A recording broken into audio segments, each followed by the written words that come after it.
Hey everybody, what is going on? I am Maximus Rex and this is Big Baby Reviews. Today is Thursday, it is Rob Liefeld Day, so we are looking at not the next issue in his New Mutants run. That is over and done with. Last episode, that was New Mutants issue 100, the conclusion of that series, and we are moving on to what that title became, which is X-Force, and this is issue number 1, cover dated August 1991. We are, I think, at peak Liefeld, which I kind of defined from X-Force number 1 all the way to maybe Youngblood number 2 or 3, somewhere around there. To me, that's peak Liefeld. He's inking himself. The art looks great. For X-Force number 1, as you can tell probably from this cover, if you've seen the New Mutants issues, I just feel like there's a slight extra crispness and attention to detail, at least in the way that Liefeld details his artwork, that is even more kind of aesthetically pleasing than on New Mutants. He's just even brought his game up a little bit more for this kind of X-Force run, at least for issue 1, right? And that's the one we're looking at here. Great cover, just a team shot. Kind of typical of Liefeld. Everyone's in a kind of cool pose, showing off their weapons and stuff. You know, the typical Cable with guns. Shatterstar's got the swords and the blades. Farrell is the cat-like character. Not going to go through all of them, right? We'll see them inside the comic as well. So great start to a great issue, a historical issue, really, because if we talk about early 90s comics, you know, the kind of big sellers that kind of kicked off the big comic book boom of the early 90s, you've got really Spider-Man number 1 that started off with Tom McFarlane, multiple covers, right?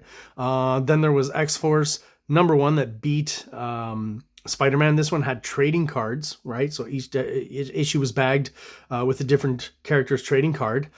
4 or 5 different characters, I think, in total. And then after that, it was Jim Lee with his multiple covers, right? that kind of combined to create one big gatefold cover. And those are kind of the top 3 sellers from Marvel, and from DC, if I'm not mistaken, a little later on, just after that, the Death of Superman was a really big seller. I think those are kind of the 4, major moments in the comics boom of the early 90s. Spider-Man kind of maybe indicating the beginning of it, and Death of Superman kind of indicating the slow descent, and actually eventually quick descent that it suffered after that bubble burst, right? But we are right in it at this point. This is not my first X-Force issue. I've talked about it before. X-Force issue number 2 is my first contact with Rob Liefeld and buying his comic. But I did backpedal real quick, obviously, after that, after a couple of issues 2, 3, and 4, to go get issue 1 at a comic book store, I believe. Probably at this point, I've got 2, 3 copies here. I don't know exactly where they came from. I don't think I have my original. Maybe I do. I don't know for sure. But definitely a comic that's not hard to get your hands on if you're interested in it. And one last thing about the cover before I move on with the interiors.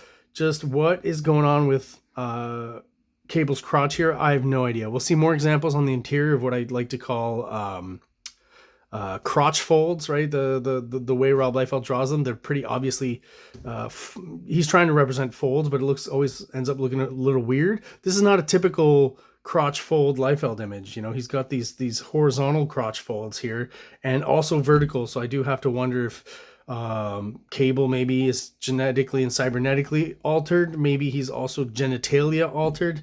I'm not sure if that's meant to represent, a cock or a penis or some sort of vagina or multiply layered vagina. Very odd crotch, but I'm going to stop talking about that right away and stop weirding people out. Let's have a look inside, see what's going on there. Make sure we got focus still. Yeah, looks like we're all right. So right off the bat, I was talking about the production value of, changing basically during the Wolverine run with Mark Silvestri. With Tom McFarlane, happened, on Amazing Spider-Man. It was still the cheap kind of bleedy, blendy, kind of muddy newsprint paper, the cheapest basic option from the 80s, and they were using plastic plates, to print those up. And then when McFarlane went from Amazing Spider-Man to Spider-Man, he actually got better quality paper.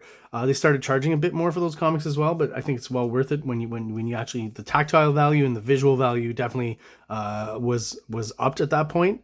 And this eventually moved on to X-Force as well. So New Mutants is printed kind of cheaply on newsprint stuff. So maybe that didn't help. Definitely one of the reasons that didn't help Rob Liefeld's artwork, I think, in those last few, maybe 10 issues of New Mutants.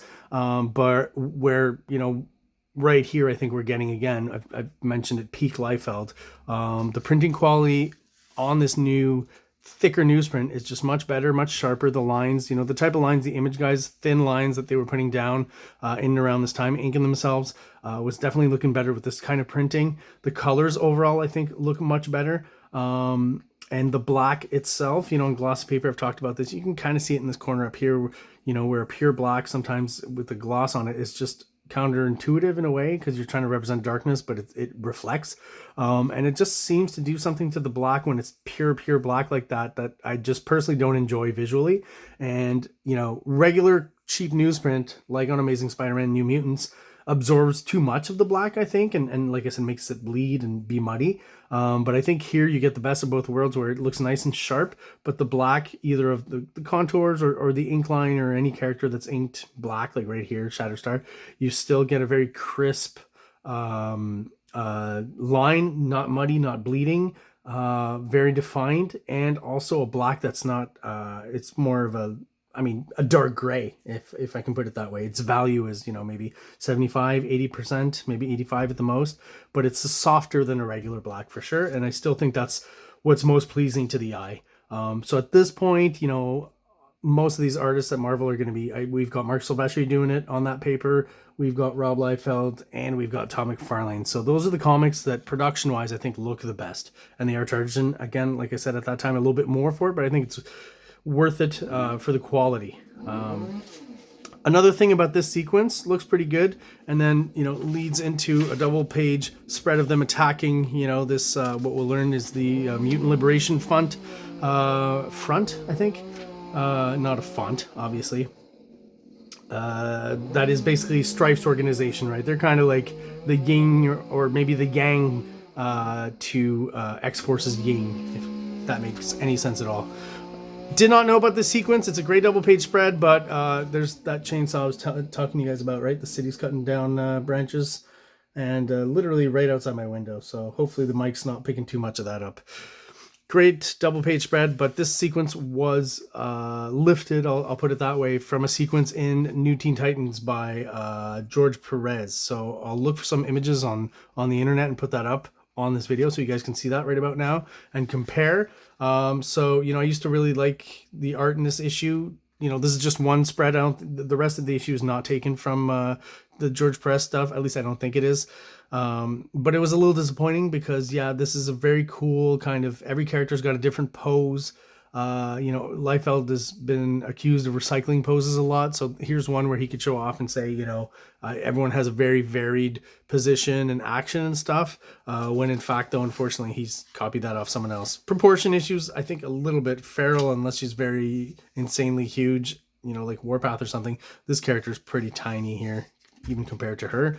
But overall, it works, and this is still a period where, even though maybe some of this is lifted from the George Perez stuff when we're talking about backgrounds, throughout I'll be showing examples where, what I appreciate about this period with Rob Liefeld, especially, is the energy and the kinetics of the movements of the characters and how dynamic they are, but also that he's still putting in effort with the backgrounds and doing some interesting things that are time effective as well. So I'll be talking about that. And you see some example of it here, and then you'll see more examples. I'll be more specific as we move along. I like the fact that he just kind of tried some weird kind of movement lines here, like the Shatterstar's kind of popping down, and these cross hatch, like there's a manga element to it there, kind of, maybe, he's kind of trying to work that into American comics a little bit. Don't know that he used that a lot. This may be one of the only examples, but yeah, if he'd worked that in further, maybe there's something that could be done with that kind of line work to indicate movement, right? Speed lines, whatever you want to call them, manga lines. So here we get each character, well, in these two panels, two characters, in action. Then we get one character in action, one character in action. There's a certain rhythm there that I like. He's introducing all the characters, right? There's a logic to the layout and why he's doing it. This edition here, I don't know if that's Rob Liefeld or Marvel production or something, just kind of odd to me. It feels like someone felt there was too much negative space and just said, let's throw a black rectangle behind that panel, maybe. I don't know exactly what happened there. It's just a little odd. I don't know that this page would be less effective if you took that out. Some great little character moments here come from the dialogue, and I'm going to credit Fabian. Let's go. I forgot to mention the credits. I should do that real quick. So Rob Liefeld, everything but. Well, that's not egotistical at all. Fabian, Nicieza, or Nichizu. However, please someone illuminate me on how I'm supposed to pronounce that. Words, so script, I guess, not plot. Chris Eliopoulos, letters, and Brad Van Cata, color art. I will give credit, a lot of credit in this issue right off the bat to Brad Van Cata for the colors, because I do think they're pretty cool, pretty much peak pre-computer coloring, even though I might be mistaken, and already Marvel was doing it. I don't think they were, though, so whatever he's doing here looks really good and works really well, I think, with Rob Liefeld's art. Just a little bit of modeling, not too much, you know what I mean? Flat colors with just a one or two different shades here and there of that color, I think works really well here. Yeah, so the characterization I was talking about, Fabian throwing in there, I'll just call him Fabian. For example, Shatterstar's from another planet, right? He's from Mojo World, another dimension. So he's trying to, you know, determine some enemy's position and tell Cable, right? Cable, activity at Mark 32. So Cable gives him shit, right? He's like, I told you to learn our method of telling time, 1 o'clock to 12, right? Like in the army. Don't use that mark garbage for positioning again. So clearly that's what they use on Mojo World. So little bits like that tell us about Shatterstar, right? This is the kind of stuff that's missing from Youngblood. Once you move on to Image and Youngblood, you know, the Liefeld story is always basically a team kind of being dropped into a nasty situation, some sort of mission where they got to take on some bad guys, and, you know, not always kind of fully succeeding at the mission and having to pull out and, you know, fly back home and then eventually face those villains again, right? That's the plot of most of X-Force and most of Youngblood, I think. That's the one plot Rob Liefeld recycles. My friend Robert Norton, he's got a channel where he reviews comics as well, so check that out. Definitely does some good videos as well. And he was talking specifically about, was it Bloodstrike? A specific title. He did a review about Liefeld, and it, you know, even with a singular character, just individual, not a team in that case, the story is pretty much, again, he gets, you know, you get thrown into the middle of the action, he's in some sort of fight against someone, and then, you know, he has to attain something. Maybe it's, you know, it's not a very specified mission generally. And like I said, it works here, I think, in X-Force because Fabian's holding the fort and keeping everything together, but in Youngblood, it kind of falls apart, and most of his Image stuff, it does too. Always appreciate Rob Liefeld for his art, no matter what. You know, when it comes to plotting and stuff, I mean, that's why we talk about his art. Interesting stuff that he's doing back then that he's not doing anymore, right? I do think his figures overall are still more dynamic and more interesting, and the anatomy is crazier back then, and I appreciate that. But what I also love is the kind of, I'm sure he kind of got inspiration from Barry Windsor Smith for these backgrounds, kind of those geometric patterns, shapes he would use in the Weapon X series. But, you know, Liefeld eventually kind of makes it his own and brings it in a different direction, which I think is cool. And there's little things throughout this issue. Like, I like the sequence because whether he intended it exactly like that or not, I'm not quite sure. But I feel like, you know, these here imply, you know, they frame the character, sure, and they're just abstract shapes, but they also imply some sort of forward movement that needs to happen, which with these two characters kind of established, and you can almost imagine these guys are moving forward, kind of animation style, right? And then, you know, the villains here that are coming towards them, they're kind of, you know, the wall, you know, this is more solid, more halting, and this is kind of the wall they need to get through or something like that, right? Maybe I'm seeing way too much into this, and I don't know if Rob Liefeld was thinking of that specifically when he was doing it, but it's the impression I get. It's like almost like, you know, working in old video game aesthetics into backgrounds to imply movement or solidity, or, you know, there's just something about it that I think is clever. And these kind of abstract shapes that he's using here, right? Kind of his version again of Barry Windsor Smith, Kirby Tech maybe. And just want to mention again, Cable's weird crotch with multiple folds, vertical folds, which is I still think is very odd for Cable. We'll see some more atypical or typical rather crotch folds out of Liefeld soon. I was mentioning Robert Norton. He really seems to enjoy the term crotch fold, so I'm definitely gonna keep using it because it is to me a trope and a very obvious detail that's very specific to Rob Liefeld. You know what? Before I flip this page, there's a good example of it here, right? Crotch folds.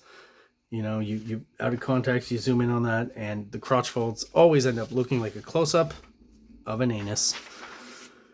More of this abstract background stuff that I think is great, right? I'm not going to talk too much about the figure work because, again, this is peak, you know, for me, and dynamics and stuff. Liefeld's really killing it on these. Foreshortening, whatever, is, I think it's his best. But this background stuff, the abstract lines, the interesting designs. I mean, this is the floor, right? But like, it just, by having a non-linear, non-symmetric, specifically design to the floor, it just makes it more interesting. It's almost like, you know, back in the day, modern art paintings and abstract paintings and stuff, right? More of that, you know, left to right kind of movement with these abstract shapes in the back horizontally. More of these abstract backgrounds, and all of, like, for all these pages, if you compare with backgrounds he'll do today, you know, these are backgrounds that you do because you're trying to move on, right? You've established the environment, so you know you don't have to be so detailed in those if you've already established it and you're the beginning of the scene. But Liefeld's kind of graduated now with his new style. Most of the you know, the easy backgrounds or the quick backgrounds that he's doing are like concrete walls with a bit of texture and cracks, right? Again, I think it was Bloodstrike again Robert Norton reviewed, and he was talking about that, how minimal the backgrounds are, right? If you're going to do minimal backgrounds, you know, to me, versus the concrete wall, I think this is much better, right? It just looks cooler and is more interesting. Great layouts throughout, still a decent amount of panels per page, right? Good storytelling overall. There's a one storytelling snafu in here soon that I'm going to point out because I do think it stands out. And I remember even as a kid being confused by what I was reading for that specific scene or that part of the scene. This this Liefeld drawing shrunk down. There's something that the shrinking does. I can't really explain it, but if you could see this really up close, it almost makes the cartooniness better. It almost turns it slightly McFarlane-ish for some reason. If you have this comic, go look at it. It's an odd kind of effect from having compressed it and made it so small.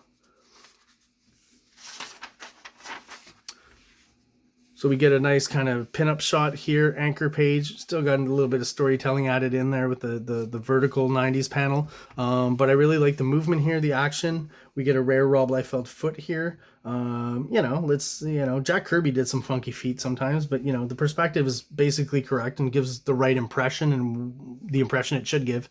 I talked about in the Incredible Hulk review yesterday, the French curve. Here's actually another good example of it. You know, were these guys discovering these tools around the same time, Dale Keown, Rob Liefeld? I don't know, you know, but it's it's the first time I've noticed it in Liefeld art. I think he may have done it before, but clearly all these lines, you know, using the French curve from close to the same vanishing point. I think he's even just winging it here where they're not even actually all going to the same point, but it doesn't matter. The effect is there, right? And it just heightens the fact that the lines aren't straight and they curve. I think heightens the movement even more in the scene and gives it a slightly kind of psychedelic effect that I like. Yeah, the crispness of the line is just great, and that black, that muted black, that's, you know, not pure black, just slightly grayed out a bit. Now this is great. Not everyone enjoys this stuff, but I just love this page here. It's almost like back in the day, the Vidal Sassoon hair products, right? Like the design, and Mondrian is the artist who did that back in the, geez, I'm going to say the 20s, the 30s. I might be wrong on that, but he was doing abstract art and he was using hard edge, which is basically putting tape down to then paint and then take the tape off, so you get these nice, clean, square, straight lines, right? So it's kind of, this is, if Liefeld is aware of that art movement or not, I have no idea, but it definitely harkens back to that, and I think it's great. Again, maybe he learned about it through Barry Windsor Smith, who I think is a little more learned when it comes to art history, right? So it's maybe, you know, he takes the influence, and then Rob Liefeld sees Barry Windsor Smith, and it's filtered down through his kind of aesthetic. But that's what we're getting here, and again, I think it works. And the color choices, once again, with Brad Van Cutta, I think are great. This is kind of there's a cool kind of screen effect that's been, I guess, added in on top here, which is another panel from this comic. They just statted it, and the green hue on top I think is cool, right? You know, early 90s computers and stuff.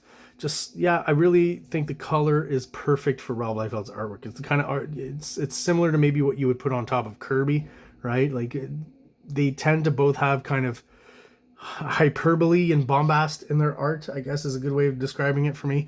So this double page spread here vertically just is, to me, screams Rob Liefeld, right? big pinup shot. You got to turn the comic, right? It's a bit of a bitch, and Rob Liefeld likes it that way. And again, one major kind of anchor image, kind of pinup shot with some storytelling. Great stuff here. And Strife, obviously the most, overblown 90s costume you'll ever see, right? I can't think of anyone I've seen people try to copy it or take inspiration or maybe parody it.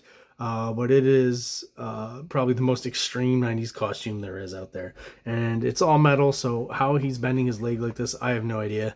Not sure quite on what he's doing it anyways, because there's no indication there actually is anything behind there. So he's literally resting on a floating panel here, which is awesome.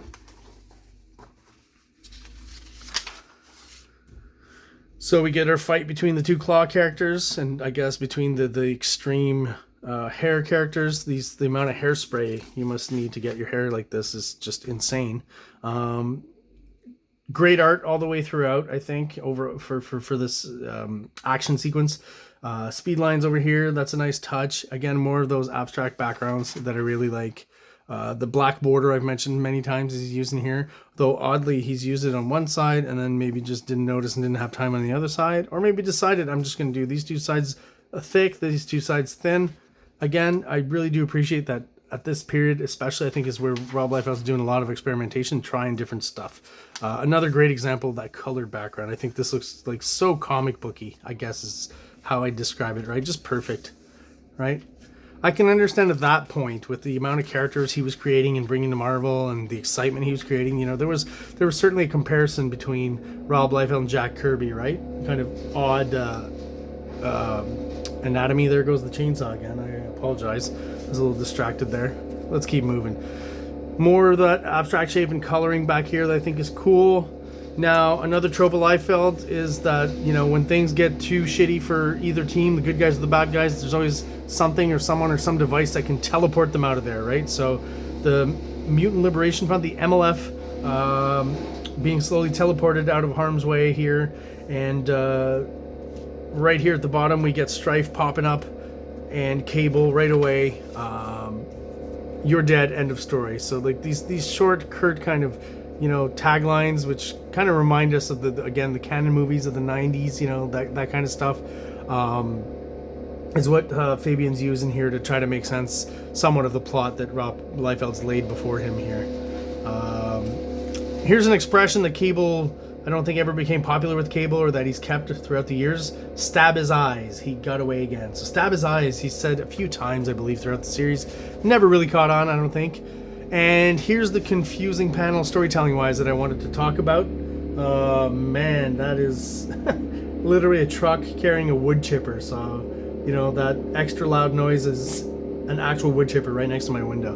Let's see if I can get through this review without being distracted. So the storytelling here, confusing because, you know, something surprises or seems to happen to Forearm, who, you know, with the dialogue, Fabian kind of helps along a bit with saying, okay, wake up, pay attention, you old fool. So what's implied is that Forearm, this character, was, you know, behind Cable and was about to surprise him, right? And hurt him, right? Harm him. But just him kind of reacting here doesn't tell us that visually, right? So you should always try when you're making your comics to make sure that the story visually is told, so you don't have to throw in words to explain what's going on. Visually, everything should be clear enough that you can tell without reading the words, and the words are just there to help and bring some characterization and move the plot along a little bit. But the visual is very important. So a quick fix to this would have been to maybe just have, like, Forearm's got 4 arms, right? 2 on each side. So maybe have, you know, an arm here and an arm here, kind of in silhouette, slowly menacing Cable. You take Warpath out of this panel, right? Because he's, you know, Warpath would see him coming here, right? Spatially. So Warpath isn't there, so there's an arm here, maybe an arm back here, you know, just a bit of a silhouette or a bit of Forearm, menacing Cable, and then this happens. Would make a lot more sense. But confused me as a kid, and now I know what's happened, but there was a quick fix visually for that. Now, things starting to turn to shit for Cable as well here. It's the headquarters of the MLF that they're in is about to blow. So, of course, Cable, he's got his body slide by 6, which again is the convenient teleporting Deus Ex Machina, I guess is how you could call it, They pop up on their ship. I really like the lighting on this page here, even though it's pretty monochrome. So here in the foreground in the dark area, we've got a blue that's used here for our foreground characters, right? And you can assume that's the reflection of the screens and things, because they seem to be in the front, the pilots. But the rest of the ship kind of implies a red light or an infrared or magenta light that would be within the ship, right? Or the spacecraft or whatever you want to call it. The X-Wing or something. No, sorry, that's the X-Men. But I mean, to me, it harkens back to maybe, you know, is the inspiration coming from Predator, right? The scene where all our commandos are in that helicopter at the beginning of the movie and the light's red inside, right? Or at least that's how I remember it. But yeah, there's something I find interesting about the coloring choices here. All right, now we get to see the B story. We're still following Gideon and Sunspot. Gideon's training Sunspot for some reason. We're not quite sure. We'll find out a little bit later about it. I mean, just a quick 2-page reminder that those characters are still going to be involved in the storyline is what's happening here. Weird face here with Liefeld. Like, I don't know exactly what's happening. I sometimes, especially in these early X-Force issues, I feel like Marat Michaels, this is totally hypothetical on my part. This is my theory. But I know he was an assistant of Rob Liefeld from maybe New Mutants or maybe just from X-Force. But I feel like that's a Marat Michaels finished drawing, or maybe he did the whole thing. There's just something about this that looks like Brigade to me, and that's the first comic he did for Image. So there's something, I'm gonna keep inventing words like I usually do. This is something brigadey about the chest muscles, and I don't know, might just be an impression I'm getting, but again, I could be wrong. Okay, iconography, which I talked about earlier, I believe, and if I didn't, I'm going to talk about it now. So, this helicopter here, right? It's a pretty quick, it's just a silhouette, it's in profile, so an iconographic, I'm going to fuck it up, representation of a helicopter, right? Something you would see on a sign or on a stop sign on the side of the road, right? And even the mountain is pretty kind of symbolic and iconographic, right? So simple representations so that you understand what they are. So some sort of smoke, mountains, and a helicopter. You get that from here. It's very simple because, once again, it's very symbolic. It's not in a weird angle. It's not from the top. It's just head on and meant for you to understand. And because you understand this small panel here, which was drawn probably pretty quickly, well, then you don't have to put so much effort into the establishing shot, which I think is smart. Rob Liefeld doesn't do this much anymore, but he did it here. Now, the vehicles around here, that I'm wondering too if it was Rob Liefeld or an assistant, and whether it was him or not, or someone else. These are pretty simple representations, but they work, right? The helicopters, like, compared to that one, maybe this one's a little more detailed here, and smartly just put the bottom of it here so he doesn't have to draw the complicated bits, which is, you know, the blades that are turning here, you know. Not a bad effect here, but this all works, right? This establishing shot here, we get it. There's trucks, emergencies showing up. There's possibly some injuries, right? And we get to my favorite part, and Robert Norton's favorite part. We get some crotch folds, right? And again, I'm going to frame that up for you every time. We got the anus crotch folds that Liefeld is known for. It might sound like I'm criticizing him too. Here's the thing. As a kid, you know, you do tend to copy your favorite artist. Rob Liefeld did it. I did it as well when I was 10, 11, 12. I drew those crotch folds. Oh, boom. This is perfect. Too perfect. Anus crotch folds. Amazing. Yeah, I knew there's a heavy incidence on a specific page in this issue of anus crotch fold. And yeah, so again, not criticizing, because I drew crotch folds for the longest time exactly like that. And I think even today in the way I draw, there's still a remnant of that, because I get what he's going for. Like, you can sometimes in jeans and stuff get similar folds, but the quick kind of shorthand way that he does it just makes me laugh, because yeah, anus. Like this establishing shot, because it's, again, simple and effective. Oh, we're in the mountains, out in nature, some clouds and stuff, and boom, I'm going to use the negative space, which would have been probably just a big black shadow, right, from what we can see the indication here, to throw in some panels and some establishing shots and some storytelling, right? Bit of a color snafu here with the foreground element here, which would have helped a bit of depth in that panel, right, if it was colored right. Two big X's here. Someone forgot. Oh, there's a little small one. So someone forgot to shade that in. Liefeld is the inker, so I have to assume it's him. Or again, my theory that he has an assistant. Maybe an assistant forgot that, right? Not the end of the world, but when you see X's and stuff, you know, you might be questioning it when you're an artist. who's done comic book work and stuff, you know what that is, right? It's an indication to fill in a black space. So we got a bit of characterization once again. Actually, I'll give Rob Liefeld credit here because he did draw this and work that into the story, right? So we do have kind of still the typical, I don't want to say soap opera pages, but at least characterization pages where characters aren't fighting, for their life against villains and criminals and stuff. They're just kind of chatting here. So that's what we got. Cable tells us about a guy he ran with back in the day who was almost like a son to him, not his actual son. That's what's described here. I don't know if that ever followed through in any way in the X-Force series or in the X-Men anywhere. This character, Tyler, I believe his name is, never really came to anything. It's another one of those Rob Liefeld, throw a character in, see what sticks, and, he just never got to it, moved on to Image, and no one picked it up, I guess. If I'm wrong and there is something, let me know what it is. If it's interesting, I might check it out. Let me know if it's good or if it sucks. Color-wise, again, what I like here, the way this is obviously flashbacks, right? These 3 panels, somewhat, yeah, because he joined the MLF eventually, Tyler.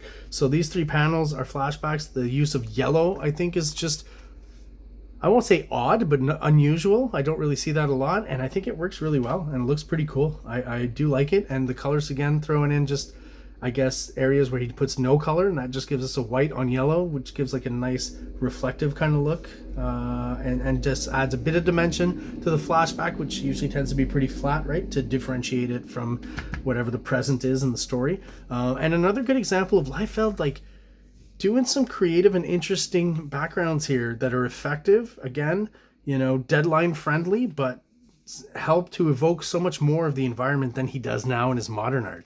That's what I'm getting the most from at least this first issue here compared to New Mutants. He's putting more effort into the background, and eventually he'll start putting less effort into the backgrounds again. But for this X-Force, at least for issue 1, we'll see if that holds up. I find like he's doing some interesting and finding interesting solutions to do backgrounds and not spend hours on them, right?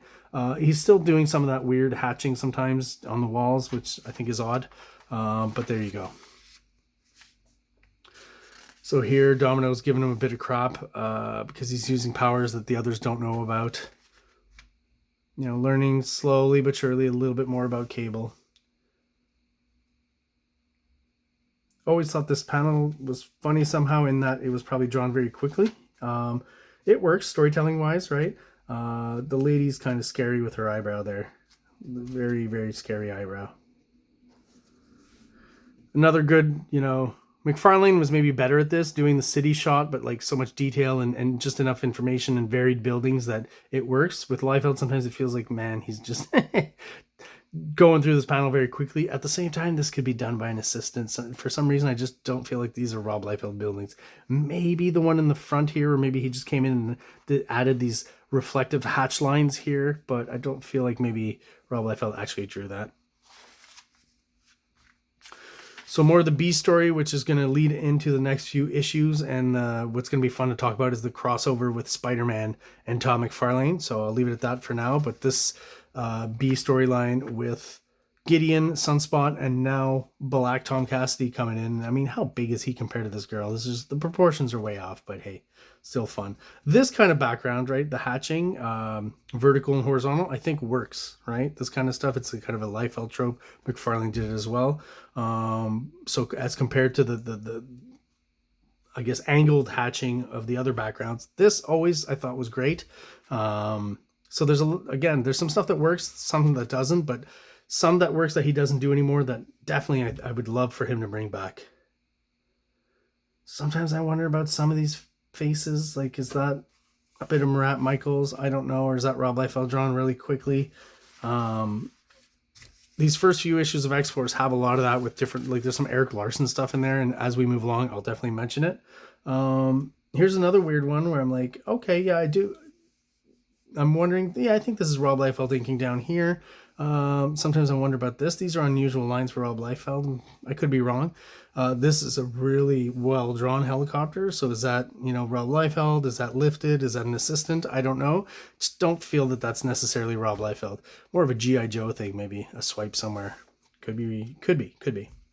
And also the fact that when you get inside the helicopter, like how insanely huge is this helicopter? That's the space that this character that I talked about his crotch folds before, but I did mention his name is G.W. Bridge. So is that obviously a joke about the George Washington Bridge, right, in New York?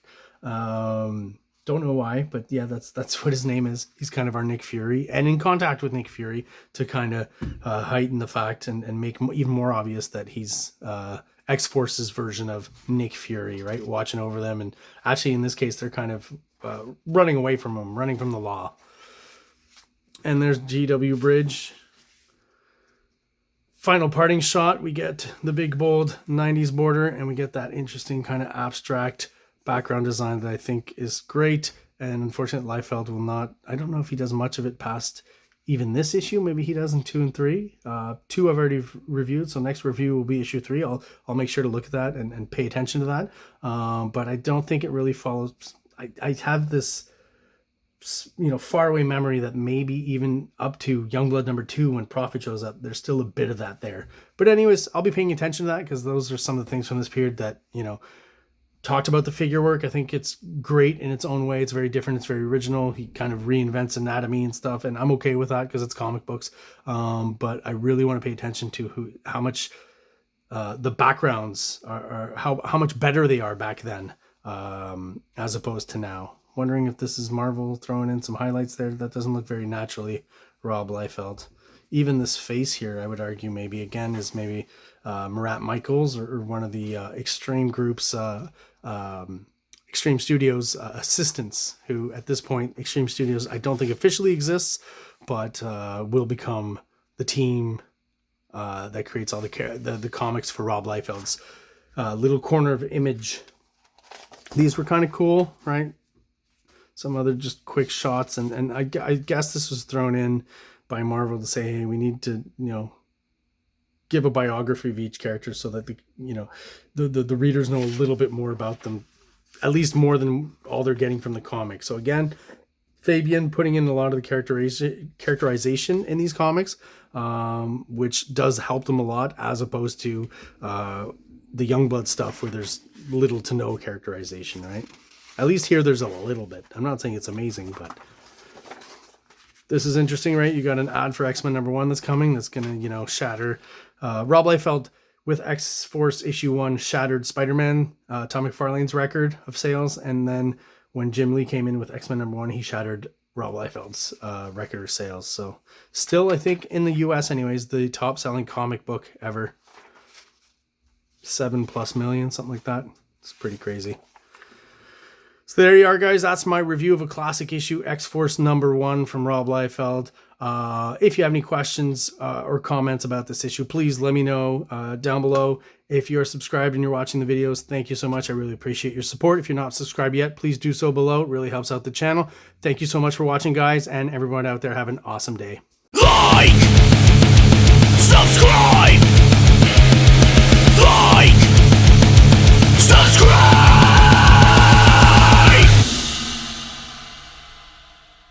King Comics presents Big Baby, Volume 1, Issues 1 to 13, 204 pages of story and art. King Comics also presents Star Crasher one-shot, 32 pages, cosmic sci-fi surrealist adventure.